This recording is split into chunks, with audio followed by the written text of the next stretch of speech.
Olá, sejam todos bem-vindos a mais essa aula de Química. Meu nome é Carla e hoje o tema da aula eu vou pedir para que vocês adivinhem através dos GIFs.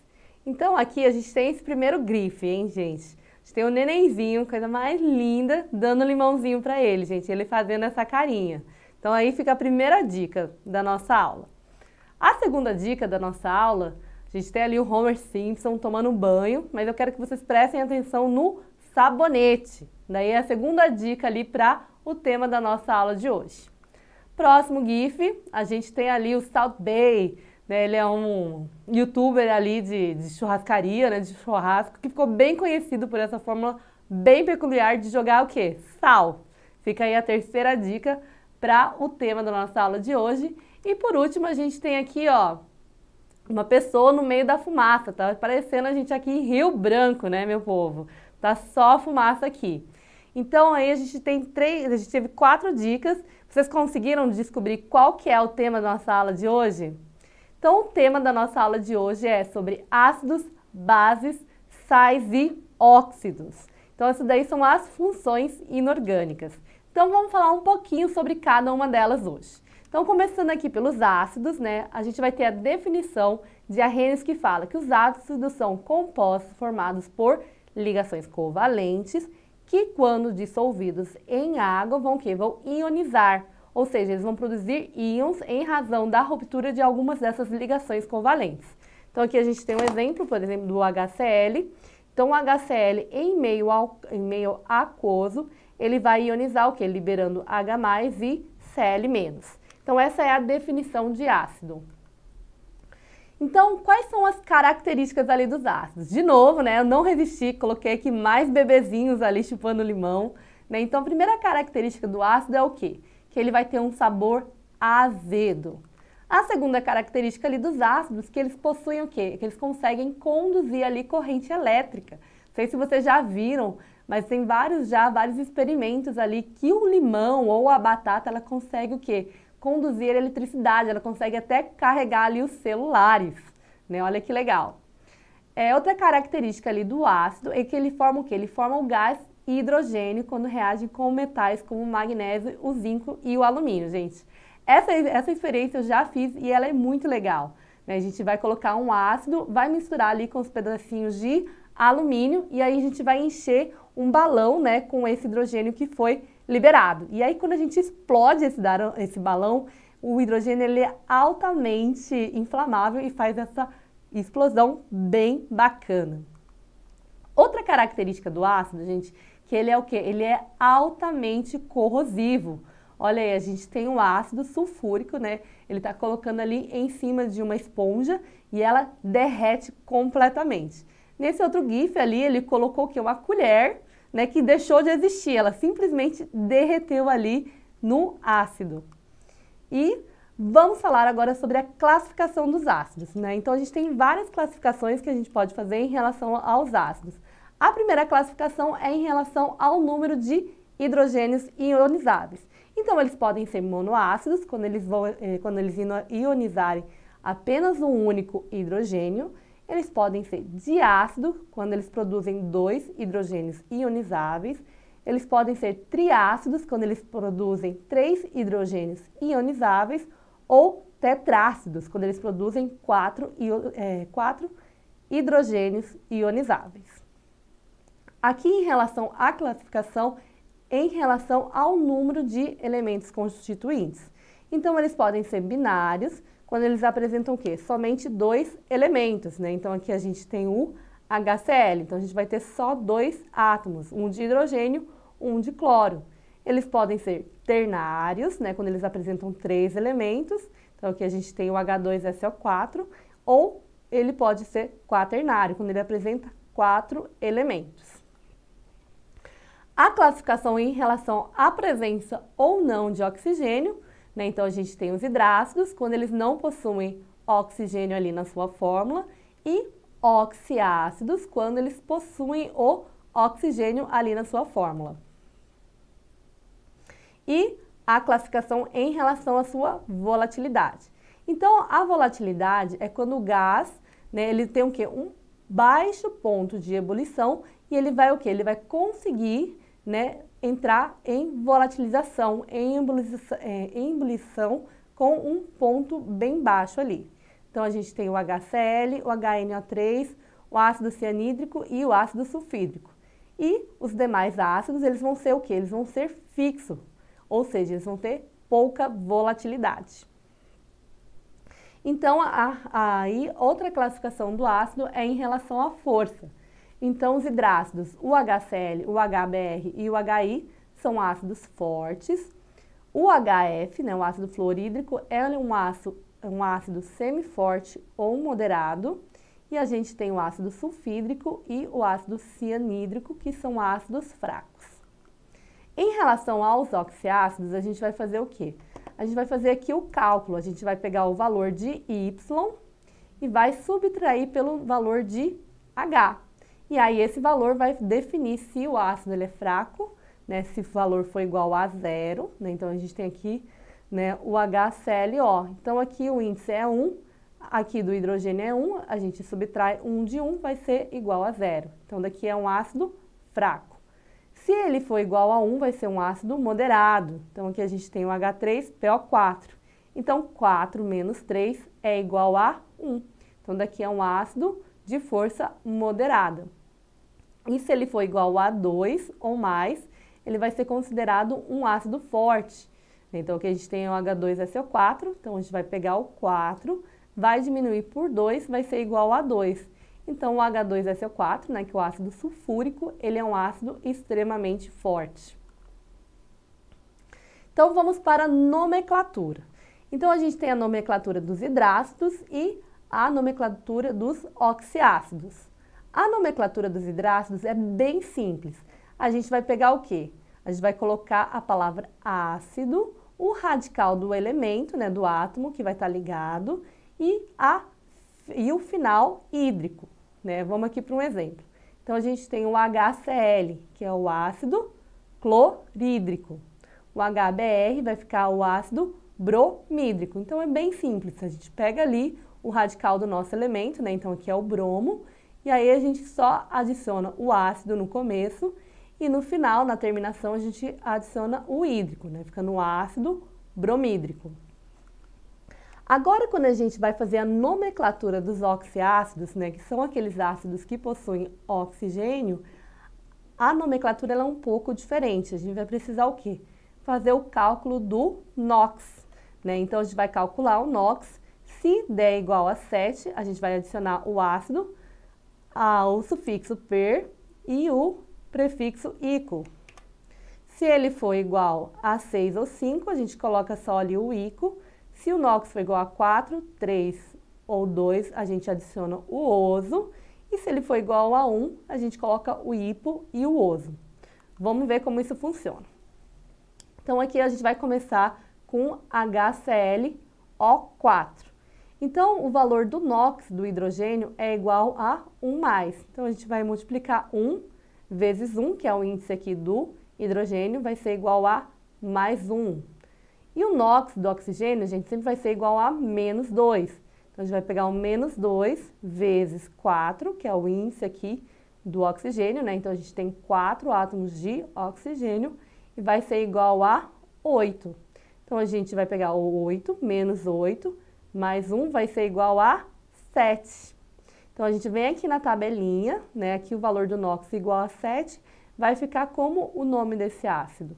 Vai ficar ácido perclórico. Então, é assim que a gente faz a nomenclatura dos oxiácidos. Agora, esse outro ácido aqui, o HClO3. Então, a gente faz o mesmo procedimento. A gente vai pegar aqui o NOx do hidrogênio, que é 1. 1 vezes 1 é igual a 1. O NOx do oxigênio, que é menos 2. Menos 2 vezes 3 é igual a 6. E aí, vai dar o valor de 5. Aí, é só a gente olhar aqui na tabelinha. Então, a gente vai ter o ácido clórico, né? A gente vai ter só a finalização aqui com o ico. Aqui nesse outro exemplo, né, o HClO2, né, então a gente vai o quê? Fazer o cálculo, né, do NOx, que vai ser igual a 3. Então, quando ele é igual a 3, a gente vai colocar a terminação oso. Então, daqui é o ácido cloroso. E por último, né, a gente fez aqui também o cálculo do NOx, que foi igual a 1. Quando é igual a 1, vai ficar hipo e oso. Então, daqui é o nosso ácido hipocloroso. Então, é assim que a gente vai fazer a nomenclatura dos ácidos. Então, vamos ver agora quais são os principais ácidos e quais são as suas funções. Então, a gente começa aqui com o ácido clorídrico. O ácido clorídrico, ele faz parte ali dos ácidos que vão ajudar na digestão dos alimentos, né? Então, ele vai ser importante ali para a gente fazer o quê? Para a gente digerir os alimentos que a gente ingere. Ele também é utilizado em laboratórios e ele também é muito utilizado ali como produto de limpeza, né? Aquele produto de limpeza para sujeira bem grande, aquela sujeira de final de obra, né? Ele é usado como o ácido muriático. Então, daí é o ácido clorídrico. Outro ácido muito utilizado é o ácido nítrico. O ácido nítrico, ele é utilizado ali como TNT, né? Então, ele vai ser utilizado para grandes explosões. Depois, a gente tem o ácido carbônico, né? Então, o ácido carbônico, ele é usado para quê, gente? Ele é usado para gaseificar os refrigerantes. E aí do lado a gente tem uma outra experiência também, que é uma experiência bem legal, também já fiz em classe. O único problema dela é que ela faz muita sujeira, né? Então a gente pega ali o que? A Coca-Cola e vai misturar o que? O Mentos, gente. E aí ela faz essa super reação. Lógico que aí é uma reação bem grande, né? Eles pegaram uma quantidade bem grande ali, 20 litros de Coca, mais 4 caixinhas de Mentos, né? E aí ele fez essa explosão gigantesca. Então, daí é o ácido carbônico. Então, agora a gente vai falar sobre a definição das bases. Então, segundo Arrhenius, a base é o quê? São substâncias que, quando dissolvida em água, ela vai sofrer dissociação iônica, liberando o quê? O íon negativo OH-, denominado ânion hidroxila. Então, a gente tem aqui o hidróxido de sódio, o NaOH, que em meio aquoso, ele vai o quê? Ele vai dissociar, ele vai liberar o Na+, e o OH-, a hidroxila OH. Então, essa é a definição das bases. Quais são as características ali das bases? Elas são extremamente escorregadias, né? Então, como eu falei lá no começo da aula, as bases, elas são muito utilizadas para o quê? Para fabricação de sabões, né? De produtos de limpeza. Então, daí é uma característica ali das bases. Ela também tem um sabor adstringente, ou seja, ela vai ali amarrar a boca, ou seja, ela diminui a salivação. É que nem quando a gente pega ali uma banana verde, né? Logo que a gente morde, a gente consegue sentir aquele sabor marrento, né? Então, ele tem, né, esse sabor básico adstringente. Outra característica ali das bases é que ela também conduz eletricidade, né? Então, a base, ela também tem essa capacidade de condução de eletricidade. As bases também, elas podem ser utilizadas ali para verificar a questão do pH, né? A gente tem os indicadores de pH. Então aqui, ó, por exemplo, a gente tem a fenolftaleína, que em meio básico ela fica bem rosinha e em meio ácido ela vai ficar incolor. Aqui a gente tem, né, um experimento que a gente faz com o repolho roxo. E aí a gente pega várias substâncias, né, e a gente vai fazendo aquela escala de pH por cores. Uma experiência também muito legal. Quais são as classificações ali das bases? Então vamos ver. Então, se ela tiver uma única hidroxila, né, a gente vai chamar ela de monobase, né? Então a hidroxila é o OH, então geralmente quando elas estão ligadas ali com os átomos da família 1A, elas vão ser o que? Monobases. Elas podem ser o que? Dibases, né? Quando elas têm o que? 2 OH ionizáveis. Então, a gente tem aqui o exemplo do hidróxido de cálcio, né? Então, ela tem 2 OH. A gente tem o que? As tribases, né? Então, aqui tem o hidróxido de alumínio com 3 hidroxilas. E podem também ser as tetrabases, quando elas possuem 4 hidroxilas. Em relação à solubilidade da água, Elas podem ser totalmente solúveis, quando elas são da família 1A, né, dos metais alcalinos, mais o hidróxido de amônio. Então, nesses casos, essas bases são completamente solúveis. Elas podem ser parcialmente solúveis, né, quando elas são ali da família 2A, né, dos metais alcalinos terrosos, exceto o hidróxido de magnésio, ou elas podem ser completamente insolúveis, que são as demais bases. Né? Então, aqui, na ordem crescente de solubilidade, os metais alcalinos são solúveis, metais alcalinos terrosos são pouco solúveis, e os outros metais vão ser praticamente insolúveis. Quanto à força, gente? Então, as bases fortes vão ser da família 1A e da família 2A, exceto o hidróxido de magnésio, que é uma base fraca por ser insolúvel, e as bases fracas vão ser todas as demais. Quanto à volatilidade, gente, as bases voláteis vão ser o hidróxido de amônio, NH4OH, que é a única base volátil, né? Então vai ter o quê? Um baixo ponto de ebulição. Então ela vai se decompor ali formando água e NH3. E todas as demais bases são o quê? São fixas, né? Elas não vão ter volatilidade. Em relação à nomenclatura das bases, né? Então aquelas bases que tem o quê? O NOx fixo, a gente vai colocar hidróxido de e o nome do elemento. Então é bem fácil, bem tranquilo a questão da nomenclatura das bases. Então a gente tem aqui, ó, o AlOH3. Então o nome dessa base a gente vai colocar hidróxido de alumínio, bem simples. O Ca, que é o cálcio OH, vai ser o hidróxido de cálcio. Então a gente só vai colocar o hidróxido e o nome do elemento. E isso quando o NOx ele é fixo. Quando o NOx for variável, a gente vai fazer o quê? A gente vai colocar oso para o NOx menor e ico para o NOx maior. Então aqui a gente tem alguns exemplos, né, de bases que tem o quê? O NOx variável. Então a gente pode usar esse tipo de nomenclatura ou então a gente pode colocar o nome, né, da base, colocando hidróxido de ferro e a gente vai colocar em algarismo romano o número do NOx. Então aqui o FeOH2 ele fica como hidróxido de ferro 2 ou então hidróxido ferroso. Então final oso porque ele tem um NOx menor. O FeOH3, né, ele vai ficar com o nome de hidróxido de ferro 3. Ou então, ele vai ser o hidróxido férrico. Então, como ele tem um NOx maior, ele fica com o final ico. Aqui o cobre, né, então a gente vai ter o hidróxido de cobre 1 ou hidróxido cuproso. E essa outra, né, o CuOH2 vai ser o hidróxido de cobre 2 ou hidróxido cúprico. Então, quais são os principais hidróxidos? A gente tem lá o hidróxido de sódio, que ele é utilizado para quê? Para fazer ali sabão, para fazer sabões, né, para fazer sabão. Então, ele é utilizado ali para fazer vários tipos de produtos de limpeza.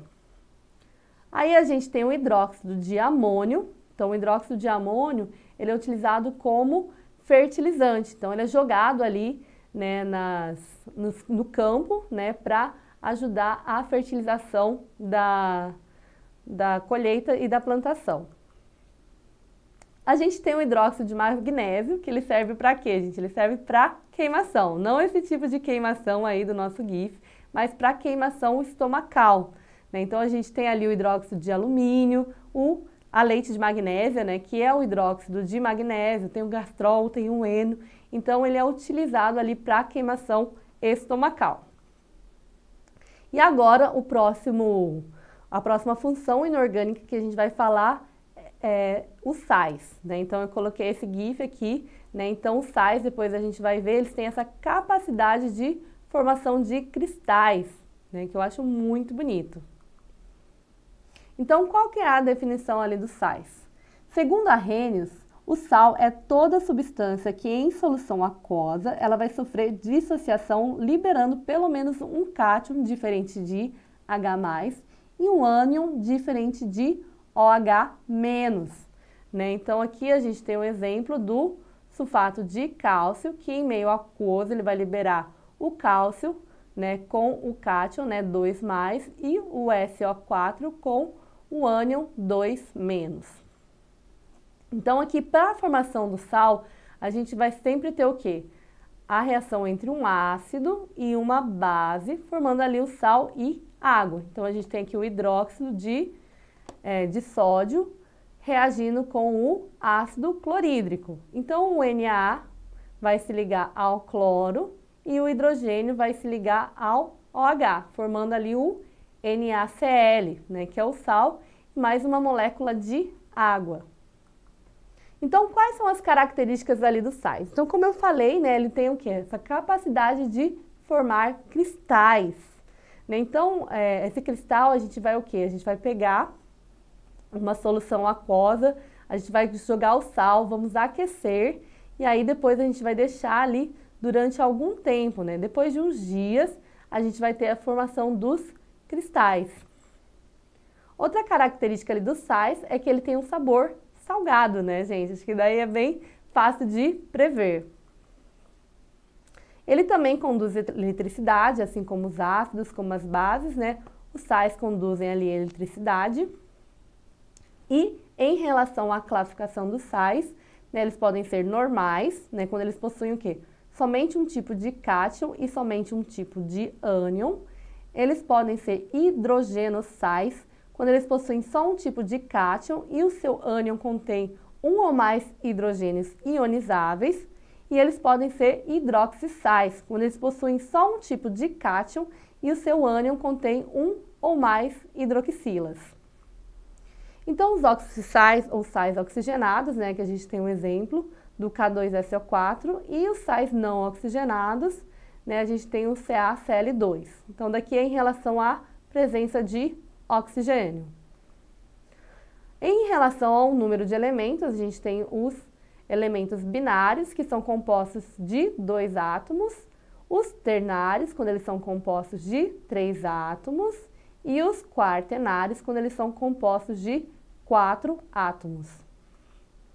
Como que a gente vai montar ali a fórmula dos sais? Então, a gente vai fazer a regrinha do X. A gente vai pegar aqui o cátion do Na, 1+, e o ânion do PO4, -3. A gente vai cruzar e o valor aqui, né, do -3, ele vai virar o índice do Na e o valor aqui do 1 vai virar o índice do PO4. Então, é assim que a gente faz a fórmula dos sais. A nomenclatura dos sais, a gente vai colocar o nome do ânion, mais D, mais o nome do cátion e o nome do sal que é formado vai estar lá, através da junção do nome do ânion mais o nome do cátion. Então, a gente precisa ver o quê?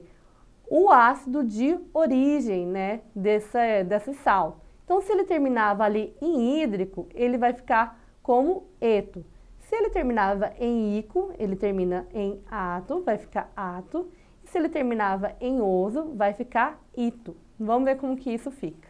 Então, a gente tem aqui, ó, o HCl, que é o ácido clorídrico, final hídrico, que está reagindo com o NaOH, que é o hidróxido de sódio. Então, o nome desse sal vai ser o quê? Cloreto. Então, quando termina em hídrico, vai mudar para eto. E aí, a gente adiciona aqui, né, o nome da nossa base. Então, aqui fica cloreto de sódio. Aqui, o HClO2, né, o ácido cloroso, que reagiu com o hidróxido de lítio. Então, se ele terminava em oso, vai ficar ito. E aí, a gente adiciona aqui o de lítio. Então, esse sal vai se chamar clorito de lítio. E aqui, por último, né, a gente tem o ácido perclórico, que reagiu com o hidróxido de rubídio, que formou o sal perclorato de rubídio. Então, quais são as principais funções ali do sulfeto de cálcio? Então, o sulfeto de cálcio, ele é utilizado ali para a produção de giz, né? Hoje em dia a gente nem utiliza mais o giz em salas de aula. Ele também é utilizado ali para fazer o quê? Para fazer o gesso, né? Quando a pessoa quebra ali a perna ou o braço, né? Então, ele coloca ali o gesso. Ele também é utilizado ali para fabricação de de vidros, né, o carbonato de sódio. Eu acho a coisa mais linda do mundo a fabricação de vidros, né? Então ele é utilizado ali para fabricação de vidros. A gente tem o bicarbonato de sódio, né, que ele é utilizado ali como fermento, né, que ele vai ajudar então ali o bolo, o pãozinho crescer. E a gente também tem o fluoreto de sódio, né, ele é utilizado ali para como componente ali dos cremes dentais. E agora vamos falar dos óxidos. Então, quem são os óxidos, gente? Os óxidos são componentes binários, ou seja, eles são formados por dois elementos químicos, sendo um deles o oxigênio. Então, quais são as características ali dos óxidos, né? Então, eles são muito associados ali à questão da poluição. Então, a gente tem o monóxido de carbono, o dióxido de carbono. Então, eles são ali poluentes. Eles também estão ligados ali à chuva ácida, né? Então aqui a gente tem o óxido de nitrogênio e o óxido de enxofre, que eles vão o quê? Eles vão volatilizar, né? Então eles são liberados ali, né, pelos combustíveis fósseis de empresas, indústrias, dos carros. Eles vão volatilizar e vão se ligar ali à água da chuva, produzindo o ácido sulfúrico, né? E daí vem a chuva ácida. Então os óxidos eles estão diretamente ligados ali à produção de chuvas ácidas. Então, em relação à classificação dos óxidos, eles podem ser óxidos ácidos, óxidos básicos, anfóteros, neutros, duplos, peróxidos e superperóxidos. Então, os óxidos básicos vão ser aqueles que estão ali na família 1A. Os óxidos ácidos são os ametais, os anfóteros são esses que estão em azul e os óxidos duplos ou mistos é que está aqui em rosinha. Então a gente tem aqui o ferro, o manganês, o estanho e o chumbo. Como que a gente vai fazer ali a nomenclatura dos óxidos? Então eles podem, como a gente viu, né, eles podem ser ácidos ou iônicos ou básicos, né? Então a nomenclatura dele, a gente vai pegar o quê? O metal de inox fixo, a gente vai colocar óxido de e o nome ali do elemento, isso quando ele tem o inox fixo. Quando esse metal vai ter o inox variável, a gente vai colocar óxido mais o nome do elemento, e aí se ele for o inox máximo, a gente coloca ico, se for o inox mínimo, a gente coloca oso. Ou então a gente pode, né, colocar um óxido de o nome do elemento e mais o valor do NOx em algarismo romano, né? Então, que nem a gente fez lá nas bases. Então, aqui vai ficar o quê? A gente vai colocar óxido de e o nome do elemento. Isso quando ele é um óxido básico de NOx físico, tá? Então, aqui, ó, a gente tem o Na2O, então fica o óxido de sódio. O CaO fica o óxido de cálcio. É bem simples, então a gente só coloca o prefixo dióxido e o nome do metal. Quando a gente tem o NOx variável, né, a gente vai adicionar ali o número do NOx em algarismo romano, ou então quando ele tiver o NOx menor, vai ser o óxido ferroso, e quando ele tiver o NOx maior, vai ser o óxido férrico. E aqui, para os óxidos moleculares ou ácidos, a gente vai colocar o prefixo, o óxido e o prefixo ali do elemento. Então, aqui a gente tem os prefixos de acordo com a quantidade de átomos que ele vai possuir. Então, a gente tem o CO. O nome dele vai ficar monóxido de carbono. Temos o N2O5, então a gente vai pegar aqui o valor do seu índice e a gente vai colocar aqui, ó. Então, o 5 vai ser o penta. Então, ele vai ser o pentóxido de nitrogênio. Então, aqui é 2, então o prefixo fica sendo di. A gente tem o P2O3, então a gente vai ter o trióxido de difosfato. E quais são os principais óxidos, né? E para que eles são utilizados? Então, a gente tem ali o óxido de alumínio e estanho, né? Eles são utilizados ali para fazer as latinhas. E o óxido de ferro, que é utilizado ali para fazer corantes, né? Fazer pigmentos de maquiagem. Então, terminamos mais uma aula. Espero que vocês tenham gostado. Para mais aulas e informações, acesse a plataforma Eduque. Um abraço e até a próxima!